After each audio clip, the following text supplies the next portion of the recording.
Hey everybody, it's Elon from Inside Fighting, back with Milusz Drakulic from the awesome school in Plantation, Florida. And we're going to jump in today into something very interesting. Some of the common mistakes you see in self-defense for the street, unarmed. We're not getting back into knives, I've had enough of that. Snapped. Pow, pow, inside fighting, yeah, dangerous martial arts. Pow, pow, ooh, ah. All right, so once again, Milusz is great enough to be here today with me. We're both going to give our perspective on something that happens. I've done a lot of martial arts my whole life, and one thing I realized is that under stress, a lot of, like, if he throws a haymaker and Milusz is going to throw it hard, right? So like that, you look at the force behind that. Even if I check and I do it properly, it's still kind of coming through, catching my neck. This is bare knuckle. Even if I go out like this and I try and stop it here, it's still coming through and pushing me. And if I try and do something like complicated like this, it's just you're getting caught. So a lot of and then you're getting overwhelmed. And so again, one of the main mistakes I see in training is you don't learn to cope with aggression, which is why my philosophy was always instinctive response training, meaning you have a flinch reflex. You have to train your flinch reflex to become a very specific response. So if someone just scared me and threw something at me, this is kind of like my immediate, oh shit, right? This is my immediate response. Does this stop the punch? No, but I had a response to hike my shoulder, which means that at least my jaw's protected. I'm probably gonna get hit here more. My hands did come up, but not in time because they were down. But I had a certain start to something that I can build. And with every student, I try and shock boom and see what their response is. He's so well trained that he has zero flinch response, which is just scary. But that's besides the point. Let's just look at the average person who's not a freak. Okay, I'm gonna be the average person. Okay, see, he flinched. All right, so his shoulder came up, he hiked, his chin went down. This is a good starting position to respond from. This is where I developed the rhino, which is this position. If you look how tight I am here, it's not coming through anymore. I developed the spear, which from spear is just out.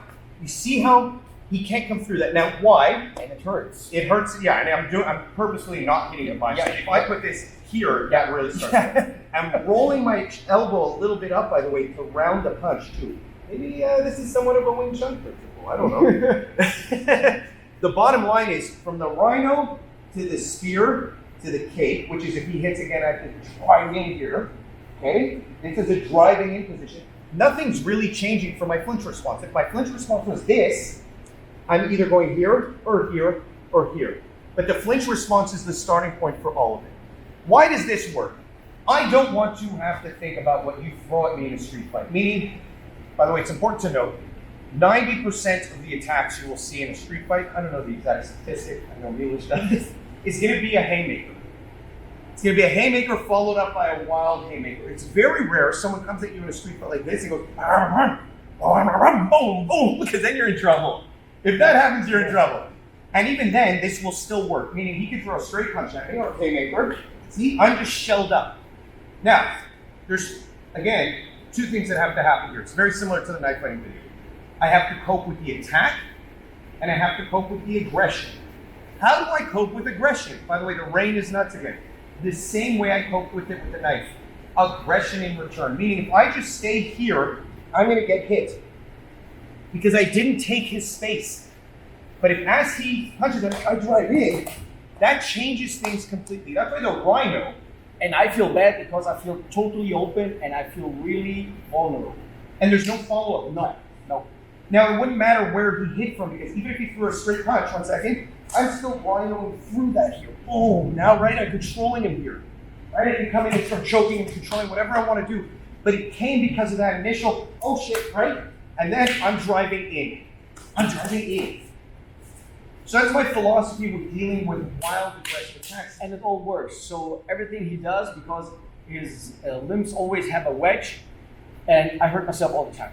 Yeah, and I'm trying to be gentle because you know this actually. Yeah. I was one of my students who's a Muay Thai pro fighter, competed in Glory, multiple knockouts. People tough dude, much bigger than me. Threw a haymaker at me. I went boom right here into his chest. His arm went dead, and for a long time he couldn't use his arm. Just because I hit a nerve, oh, wow, like that. So for me, just instinctive response training is how I see self-defense. But part of the reason I brought you here today, and by brought you here, I mean I came to his school, and this is his location, is because it's a beautiful location. Is because I wanted the Wing Chun approach. We've had a lot of talks about this, and you have a unique approach to self-defense. So I wanted to see how maybe you interpret what I show, because you've talked to me about it before. You have your own approach to it. Yes. So your approach is mutually instinctively driven, which is, and it works. I tell you, it works. I put force in. We don't joke around here, because if he would not do this, you see, I move him. Okay. So this is instinctively driven. So I have an approach that is always based on the work patterns of the nervous system. If you feel threatened, okay, build a fence in front of your body. Okay, so you see something you're not able to see properly, you're not gonna attack. Yeah. Because you're not gonna take anything now. And what annoys you most?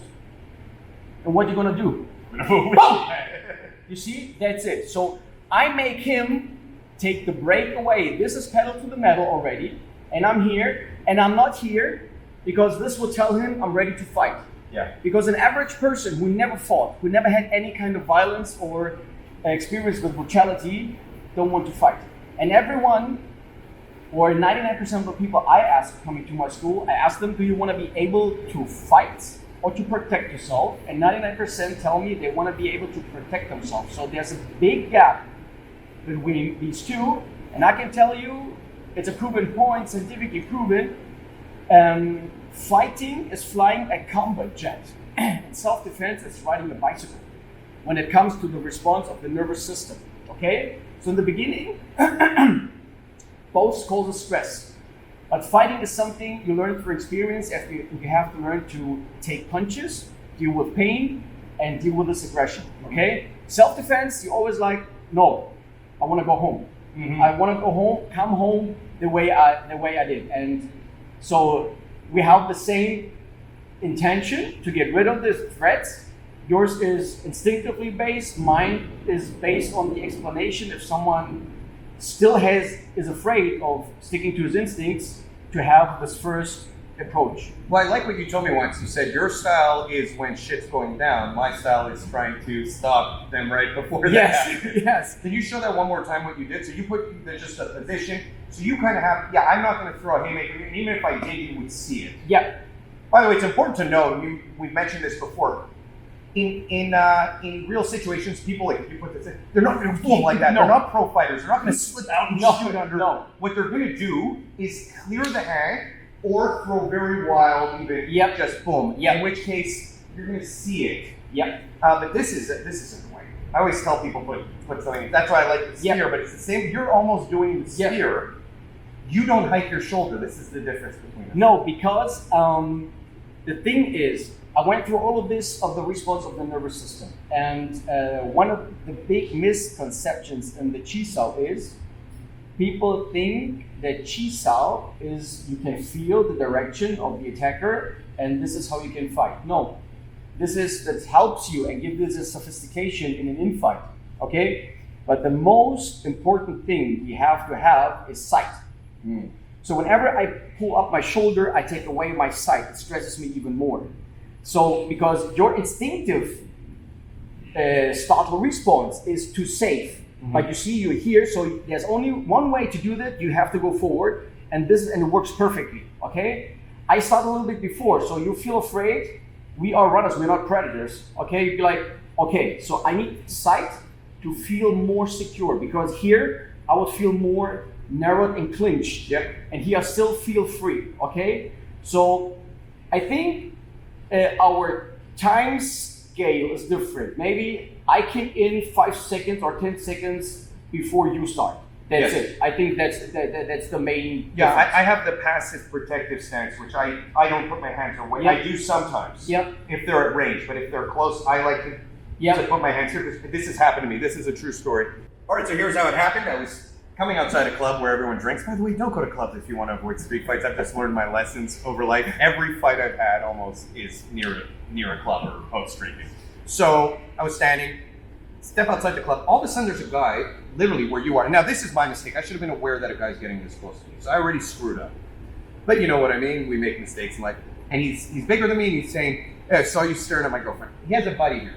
I don't even know who this guy's girlfriend is. I have no idea what's going on. He's just tipsy. He thinks he's a tough man. He's looking for a fight. So he starts it by saying, I'm like, bro, I don't, right away my reaction was, bro, I don't know who your girlfriend is. Now keep in mind, this is about the height difference. So he's exactly what you're doing. Every predator keeps their hands down, postures, and comes at you like this. And I just went into my, kind of like what you're saying, what I'm saying, just right here. The guy was so dumb that he let me put my hands this close to his face without reacting. And the second he lifted his shoulder, I went, boom, just that fast. He dropped, and I look at his friend, you have a problem? And his friend's like, I got no problem. And that was it. Because he let me do this to him. And I'm looking at your chest, the second your shoulder moves, boom. It's game over. 1, 2, 3, boom. I'm doing it very gentle, but if, here, we'll hold up. This, people don't realize, this smack, that's gonna hurt your face. And you can see how it shakes. Yeah, boom, and it's close, boom. And from there, boom, the elbow is really devastating because I get my grip. Yep. But that's it. So your philosophy is almost very similar to mine. I know what you were saying you relax because it relaxes your entire nervous. Yes. The different approach that's interesting. Yeah. So the position is Elon takes the burglar right at the door, and I try to keep him right there at the fence while the property begins. So both situations work perfectly for someone who has this specific way of thinking or theory or need he has to have. Yeah. We have a great follow-up video to this, by the way, because we're talking about round attacks. Yep. You got to go to the next video that we have on Milos's channel, where he's talking about how to generate force. I can't do this. I really can't. But the straight punch that he can generate will devastate you. You don't even realize. I'm not one to exaggerate. This guy hits so hard, it really frustrates me. And he's going to show how to do it. So jump on over to that video.